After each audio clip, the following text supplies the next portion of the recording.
If you feel like you've been working hard but you're not losing fat, here's why. As you probably know by now, in order to lose weight, you need a calorie deficit. Calories are a fancy word for energy, and a deficit means that you're burning more energy than the energy you consume every day. And if you sustain that for a few weeks, you will lose fat. Think of it like a bank account. If you earn more money than you spend in a month, you can take some of that money from your checking account and you deposit it in your savings account. In this case, the money is the calories you eat, and your savings account is your stored fat. Now, if you start spending more money than you earn, you have to take some money out of your savings account and use that to pay your bills. Quite a familiar situation, unfortunately. But in a similar way, if you spend more energy than you consume, your body has to use stored fat in order to compensate for the lack of fuel. Now, what's the best way to be in a calorie deficit? In order to answer that, let's look at the different ways in which our body burns energy on a daily basis, which is also called your total daily energy expenditure.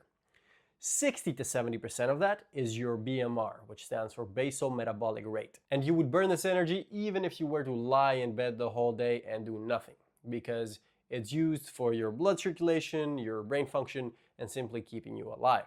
This is also why people tell you to do strength training, because the more muscle you have, the higher the BMR goes. You start burning more energy on a daily basis at rest without having to do extra work for it. This is the biggest chunk of how much energy we burn on a daily basis.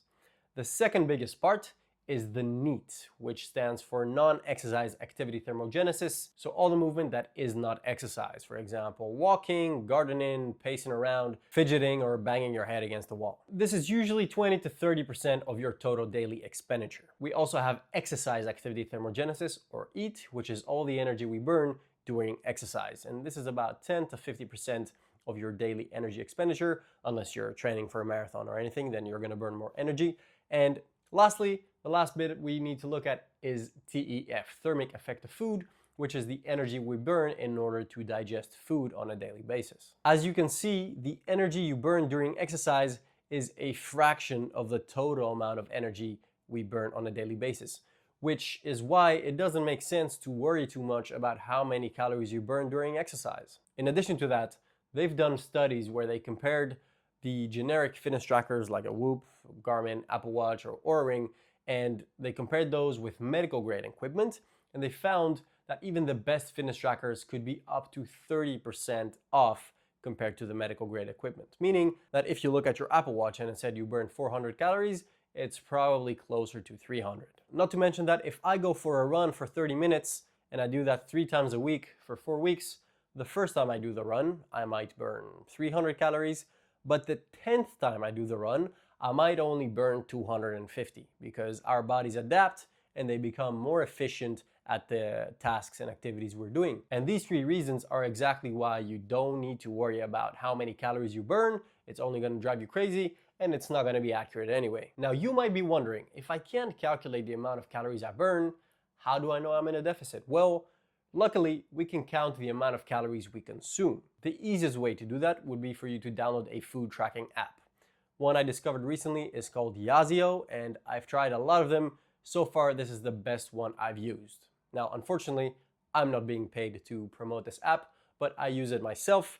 It's got a really nice UI, and it's so easy to use that it actually encourages me to use it. You can scan all the local supermarket products and the barcodes. It even has recipes for any kind of eating style you want, and it only costs 20 euro for the premium version for the whole year. That's like 30 bucks. You can hire an expensive coach and pay hundreds of dollars for a training session, or you can just use this app, save hundreds if not thousands of dollars, and lose the weight yourself. Once you download the app and go through the initial setup questions, it's going to give you a calorie goal. All you have to do now is get a kitchen scale and start weighing out your food before you eat it and track it in the app. I promise you, it's a lot easier than it sounds. Now, for someone my size, I'm 185, 80 kilos, so that's about 160, 180 pounds.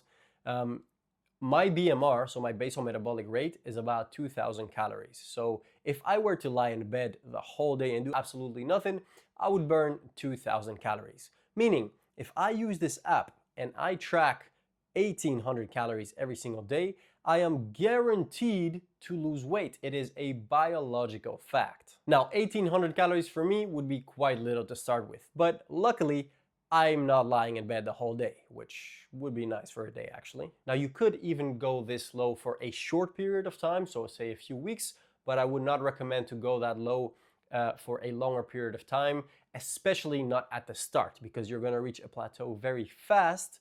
At first you're gonna lose weight fast, but that's gonna stop quite soon. And as I said, 2000 calories is the amount of energy my body needs to keep me alive. So if I eat less energy than that, you can imagine that's not going to have great consequences on how I feel and my health in the long run. As we saw, however, we burn energy in a lot of different ways. I move around every day, I exercise, I don't bang my head against the wall, but I might bang my toe against the coffee table here and there. Luckily, I don't need to go to 1800 calories that fast. So even though in theory you could go that low, it's not practical. Now remember how we saw that the calories you burn during exercise are only a fraction of the total amount of energy you burn on a daily basis? There's 168 hours in a whole week. If you work out 3-4 times a week, that's 3 to 4 hours of exercise, meaning there's still at least 164 hours left in the week. And at the end of the day, what happens in those hours is going to be a lot more important. It's going to carry more weight than what happens in those 3-4 hours in the gym when it comes to fat loss. And that means, of course, the food that you eat and also how much you move around on a daily basis, because the more you move, the more you can eat, and the easier fat loss is going to be for you, which is what I'm here to do. Now, even though you might only work out 3 to 4 hours in the gym, like I said, it's still imperative to your weight loss journey to lift weights. Reason being is that lifting weights is going to help you build muscle, among other things, but muscle is going to increase the amount of calories you burn at rest, which is gonna make your BMR, the biggest chunk, even bigger. 1 kilo of fat burns around extra 40 calories per day. So if you add 20 kilos of muscle over the years, that's 800 calories a day you can eat extra per day without doing anything, simply by sitting at your desk. That's like a burger and fries per day. And let's not forget that if you lose weight and you don't build muscle, you're not gonna look the way you want. You still need muscle to create that lean, athletic, and strong physique. When it comes to strength training, 3 to 4 times a week is great. If you do 3 times, you can do full body workouts. If you do 4 times, you can do upper lower, upper lower. Sessions only need to be about 45 minutes, max to an hour long. You can do 60 to 90 seconds rest in between sets. Maybe start the main combat lifts doing 4 sets per exercise, and then the last few exercises, if it's smaller muscles like shoulders or arms or calves, just do 3 sets instead. So strength training is going to help you not go so low in calories at first. The second thing that's going to help you, as we saw, is NEAT. So simply moving around more on a daily basis. You can do this by walking instead of taking the car or tram. Maybe take the tram to 1 or 2 stops before if you have to use public transport instead of going straight to your destination, and walk an extra 50 minutes. If you have meetings or Zoom calls that you don't need to be on a camera with, or phone calls, just walk around while you take them. Maybe use a bicycle instead of driving.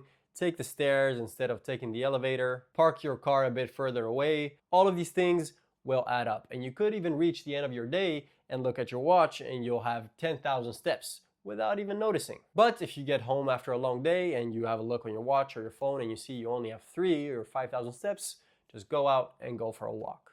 1,000 steps should take about 10 to 15 minutes, so it's not that difficult. If you work from home, you can get a standing desk and switch it up, sitting, standing. You could even get a treadmill pad and put it under your desk and walk while you're working, or you can get a bicycle with one of those tables so that you can put your laptop on there and cycle while you work. That way you can be productive and lose weight at the same time. You don't need to compromise one for the other. The possibilities are endless, but you have to keep moving. Keep walking. That's a great Johnny Walker commercial. When it comes to cardio, you can aim for 2 to 3 sessions per week, between 30 to 60 minutes long, at a low intensity where you can still hold a conversation, but it's not so easy that you can sing your favorite Drake song while you're doing it. Some great activities are cycling, running, boxing, rowing, dancing, jumping, except if you are an upstairs neighbor, because I'm about to kill the one I have upstairs. I don't know what he's doing, unless he's doing other stuff. Anyway, it sounds intense. Where were we? The last thing we didn't talk about, TEF, thermic effect of food, which is the energy we burn from digesting food. Up to 30%, 1/3 of the calories you consume from protein can be used towards digestion, whereas for fats, this is like up to 3 or 5%, and for carbs, this is up to 10%. Now let's compare 100 calories of chicken breast and 100 calories of a croissant. One is pure protein, the other is fats and carbs. Number one, if you eat chicken breast, it's gonna be more filling and it's gonna keep you full for longer rather than the croissant, and the croissant is gonna actually make you want more after you have it. Number two, up to 30 calories you consume from those 100 can be used towards digestion, which means in the end you actually only get 70, whereas with the croissant it might only be up to 10 and you actually get 90. And this is just one of the reasons why you see everyone online screaming at you to eat more protein. Simply by eating more protein, you're going to be consuming less calories overall, you're going to feel full, have more energy, and you're going to burn more calories. That's how powerful it is. Now, the last thing I want to briefly touch on is sleep. There was a study done where they compared two groups that were trying to lose weight. One group was sleeping 5.5 hours per night. Second group was sleeping 8.5 hours per night.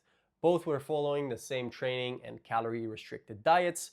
Now, the interesting thing, you're not going to believe this, the group that was sleeping 5.5 hours lost less weight overall, and more of that weight that they lost was lean mass, whereas the group that was sleeping 8.5 hours lost more weight, and most of that weight was fat. That's how powerful sleep is. So sleep is the first thing you want to get in check.